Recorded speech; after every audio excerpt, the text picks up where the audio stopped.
Nesta edição, reapresentaremos a entrevista com Ladislau Dobor e o tema Conectividade melhorando a vida das pessoas.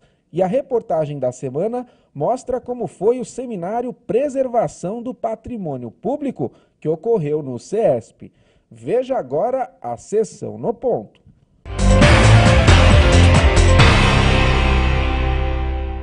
Engenheiros da Prefeitura de São Paulo, uma quantidade muito grande de profissionais que vem de muito tempo lutando por um salário justo, por melhoria de salário e que estão com perdas já de mais de 50%.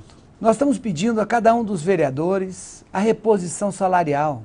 É um absurdo 50% de perda salarial ao profissional. Nós estamos pedindo também um plano de cargos e salários, que o prefeito, que os vereadores entendam essa condição. Eu acredito que nós estamos no caminho correto. Nós estamos discutindo, nos movimentando, nos mobilizando para que o profissional, o engenheiro, seja de fato ouvido.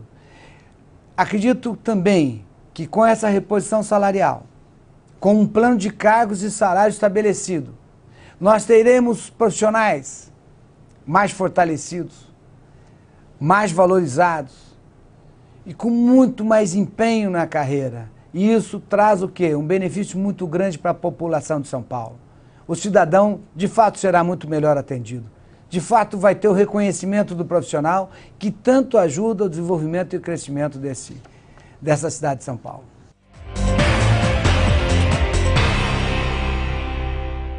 Estamos na entrevista do Jornal do Engenheiro. E nesta edição vamos falar sobre conectividade, esse vai e vem de informações, como ele afeta a nossa vida.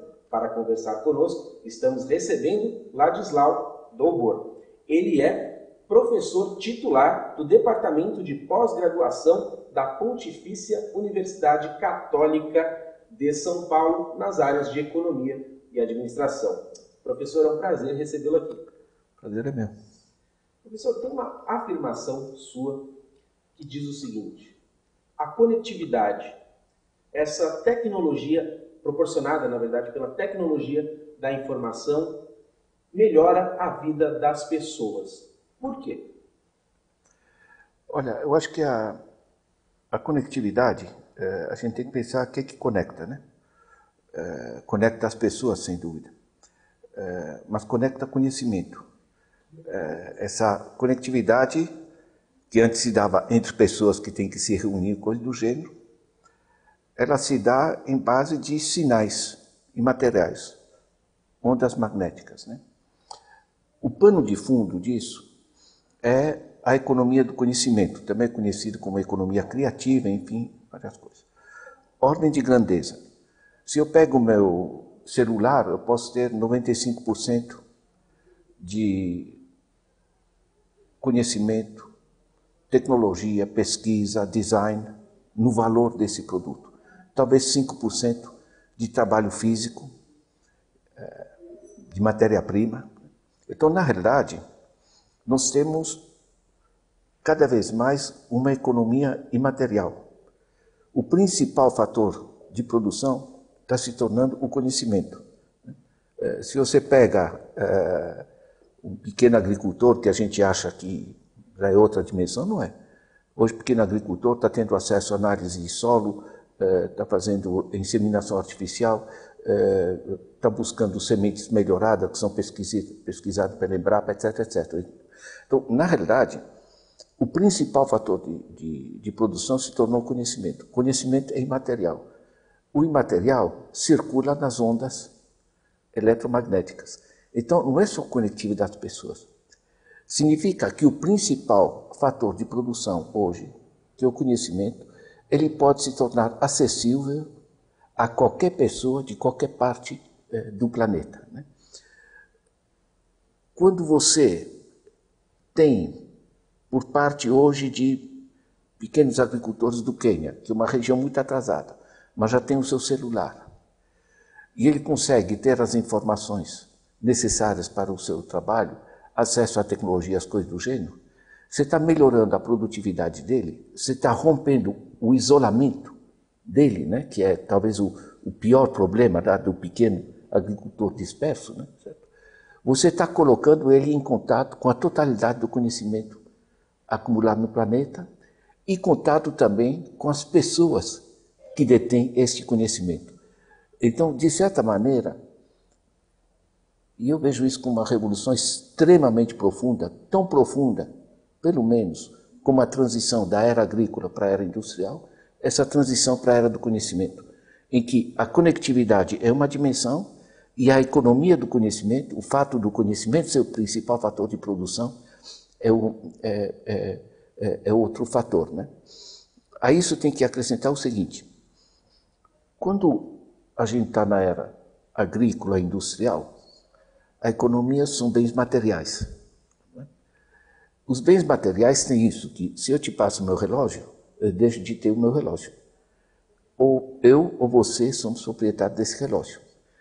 Economia, chamamos isso de bens rivais.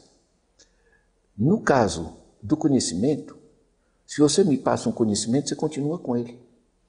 Ou seja, se você soma o fato que o principal fator de produção é o conhecimento, que ele é um bem não rival, portanto é um fator de produção cujo uso não reduz o estoque, e que toda a população do planeta nessa década estará conectada, mesmo os mais pobres, os mais perdidos desse planeta, estão conectados, e portanto com acesso a esse fator de produção, com acesso às pessoas que podem comunicá-lo, você tem um deslocamento radical da lógica econômica, da lógica da organização da produção, até da lógica cultural.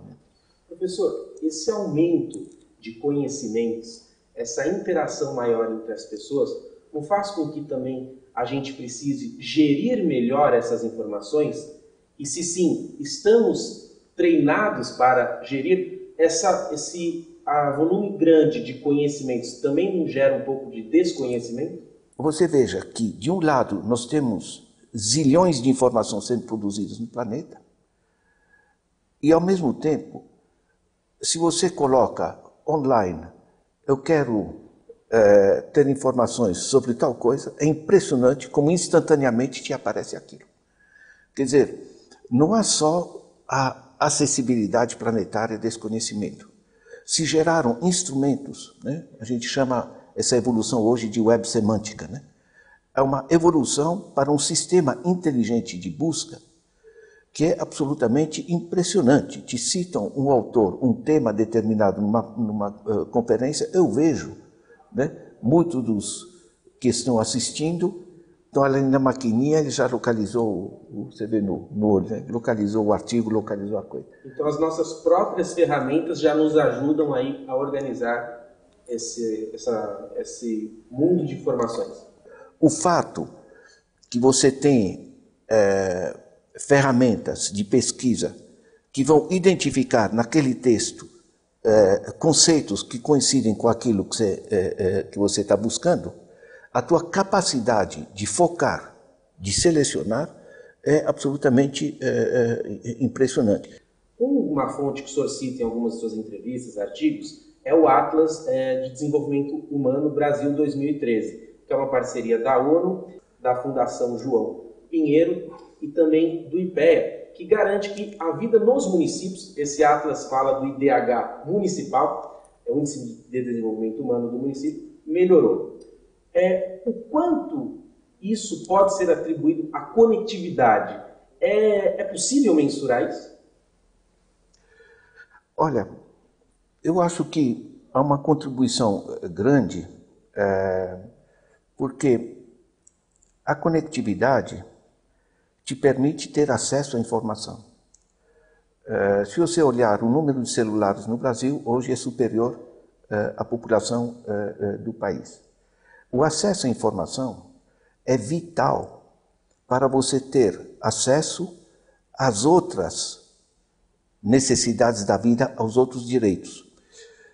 Uma publicação da Unesco, que é o Relatório Mundial sobre a Informação, que a Unesco publica, eles têm uma frase significativa. Eles dizem: a pessoa que não tem acesso à informação não saberá como acessar seus outros direitos. Portanto, de certa maneira, é um pré-direito que torna ele cidadão, que lhe dá as capacidades reais de acessar os seus direitos de educação, de saúde, diversas áreas, direitos humanos, o que seja, né? Então, eu acho que o acesso ao conhecimento é um elemento vital. É interessante notar que, nesses 20 anos cobertos pelo Atlas Brasil 2013, né, ele pega 1991, nós tínhamos 85% dos domicílios estavam com IDH muito baixo, que é abaixo de 0,50, é o buraco realmente, né? Em 2010, apenas 32 municípios, 0,6%. A gente volta daqui a pouquinho.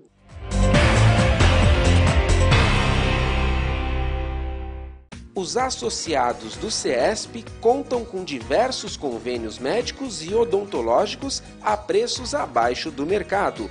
Acesse o nosso portal e saiba mais sobre este e outros benefícios. Estamos de volta na entrevista do Jornal do Engenheiro e o tema desta edição, conectividade. Estamos recebendo o professor Ladislau Dobor, que está conversando conosco aqui a respeito dos impactos da tecnologia da informação nos dias de hoje. Professor, no bloco anterior a gente terminou aí falando da infraestrutura no Brasil. O quanto os nossos gargalos afetam o avanço dessa conectividade que é tão importante para a sociedade? E aí a pergunta de 1 milhão. Como começar aí a largar esses gargalos? Na lógica econômica desse tipo de infraestruturas, o natural é que elas sejam oferecidas como serviço público, gratuito. Veja bem, as pessoas se espantam de graça. São ondas eletromagnéticas. Certo? Se você anda na rua para usar uma imagem, a rua custa muito dinheiro de fazer uma imagem. Você não paga para andar na rua, pelo menos por enquanto. Agora, o fato da rua ser gratuita permite a instalação de uma farmácia, que vai fazer dinheiro, de um bar, do que seja. As aplicações do conhecimento, fazendo paralelo com isso, podem ser cobradas. A liberdade de acesso ao conhecimento é vital, a livre circulação, como serviço público, certo? É nesse sentido que a Unesco, né, no exemplo que eu dava, né, que eles diziam que é um pré-direito, né, eles dizem como é um pré-direito, deve ser assegurado como bem público, gratuito para todo mundo, porque é o direito de acessar os direitos. Certo?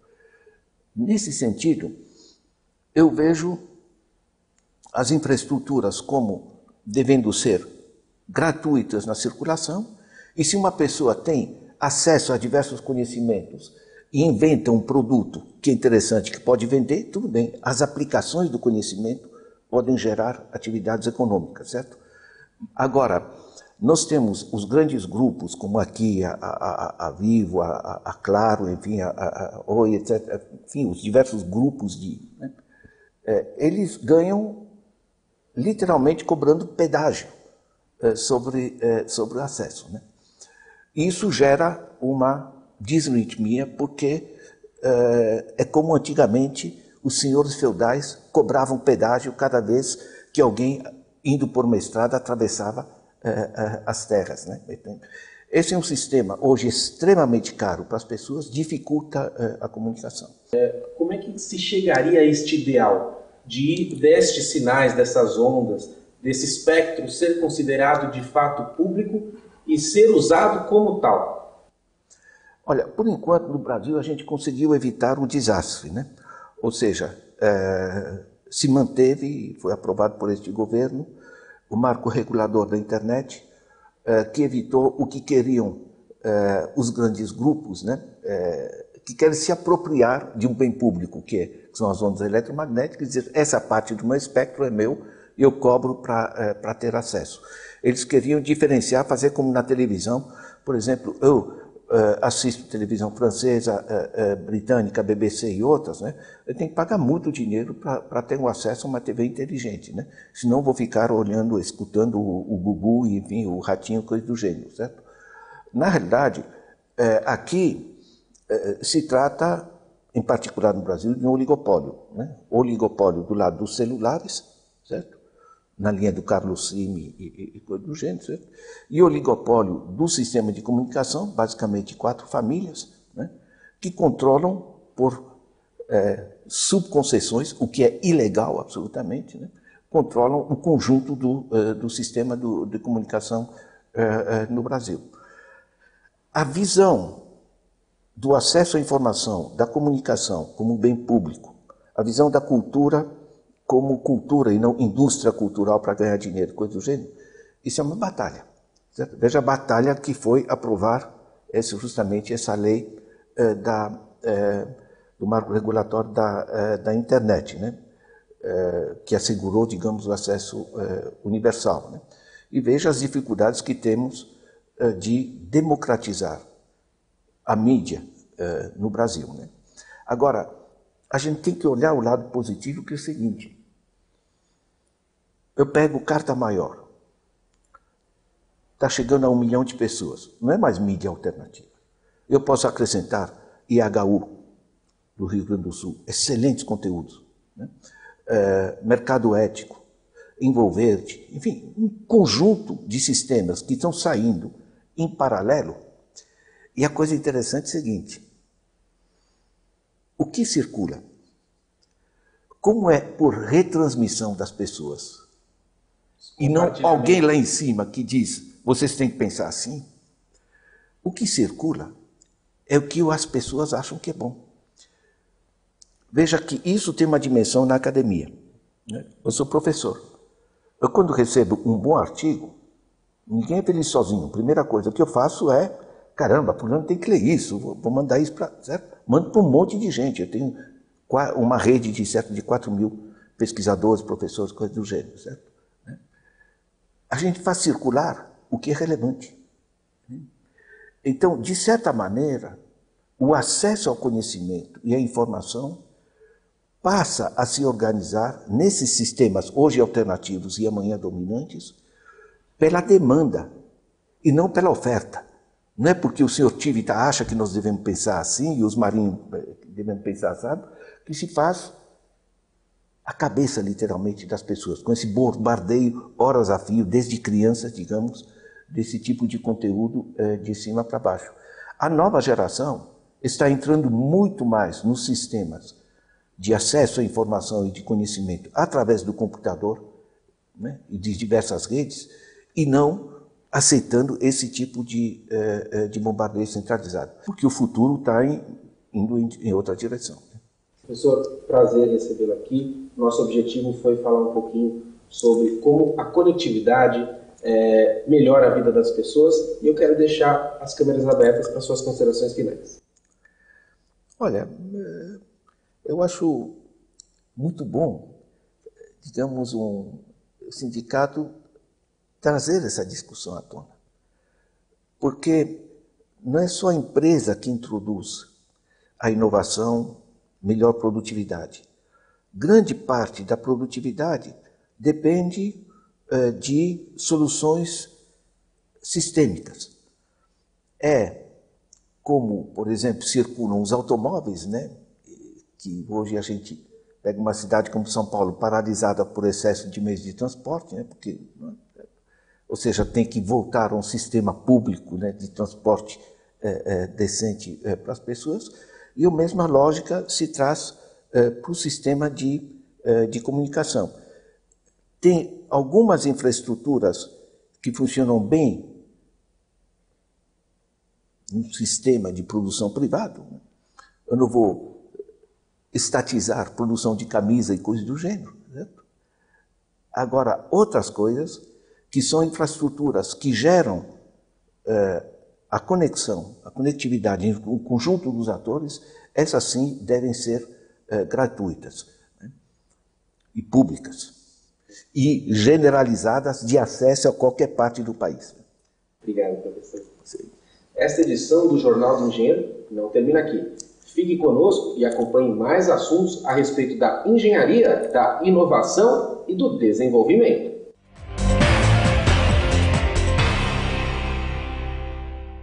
No dia 14 de novembro, ocorreu o seminário Preservação do Patrimônio Público, Transparência, Probidade e Acesso à Informação. É uma grande satisfação, como presidente do Conselho de Transparência da Administração Pública, receber o convite do presidente Murilo, do Sindicato dos Engenheiros do Estado de São Paulo, para a realização desse evento.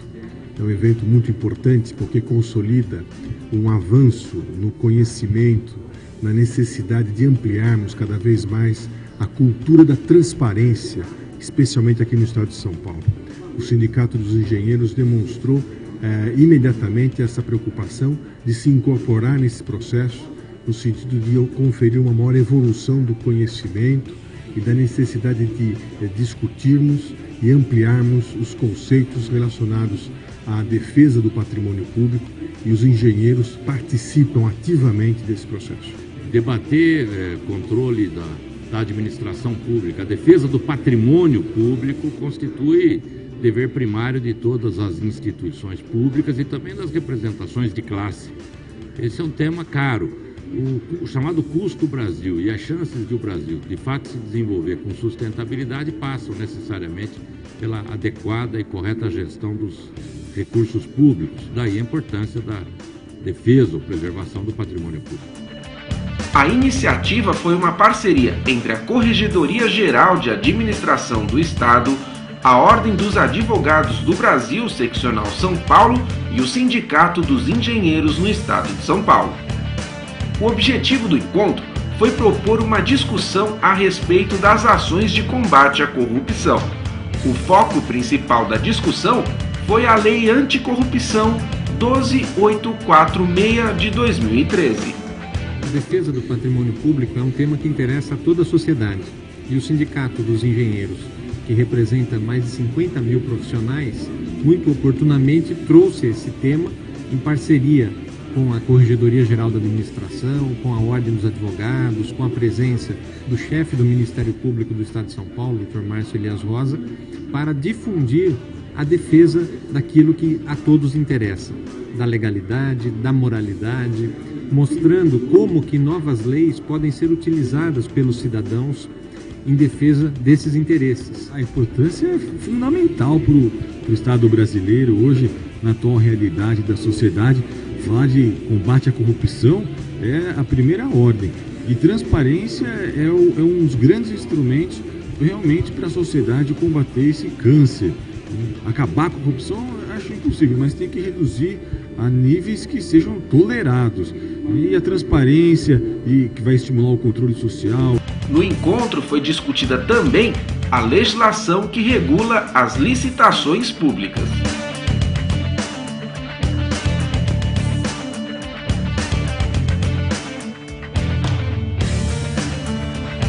E a intenção é que a gente abra uma discussão séria, abra uma discussão com a sociedade, para que nós tenhamos aí sempre a transparência e que cada vez mais evitemos a corrupção nesse país, e principalmente no Estado de São Paulo.